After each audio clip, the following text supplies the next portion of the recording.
My name is Brennan. I'm the political editor for the Appalachian State Newspaper, and I'm here with Dalton George, the App State College Democrats president. So Dalton, what have you been up to today?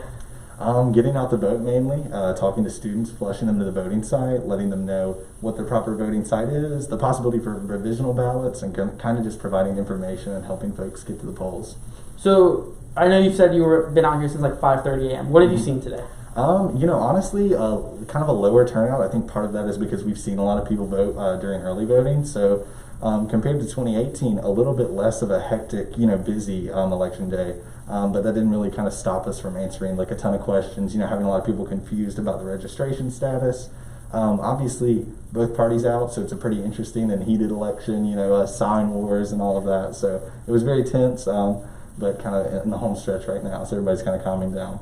I know kind of there were Republicans out there, Democrats out there. Were you guys clashing any, or you guys kind of just having a big get out the vote, kind of working kind of almost together, but just giving out different literature? I think we do a good job of kind of focusing on getting out the vote and kind of making that the main goal. So it is kind of working in tandem and kind of having a presence outside of those polls. But obviously with the signs and, kind of trying to get the best sign positioning and everything, it kind of gets tense related to that. But I think we do a good job of kind of focusing on getting out the vote more than anything else. So right now during this interview, about an hour till polls close. How are you feeling? I'm feeling really great. I think the way Election Day went, it looks really good for us. You expect a lot of Republicans to turn out on Election Day, and the way it looks like in the county, they really didn't.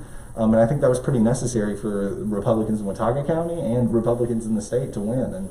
And I just don't think the numbers are there so far. Knock on wood. Have you heard of any other numbers across the county? Have you been paying attention to those? Yeah, so there's, I think Deep Gap looks like there was a decent turnout there, which is kind of consistent with their early voting. But I think as of right now, it's like they're pretty comparable to their first day of early voting, which is, kind of unique in terms of a low voter turnout on Election Day.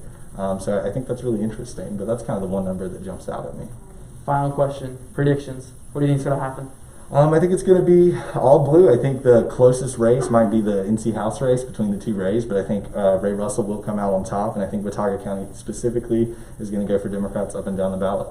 Awesome. Well, thank you very much. Yeah. Again, I'm Brennan. I'm the political editor at the Appalachian State Newsroom, here with Dalton George, the president of the App State College Democrats. Thanks for watching.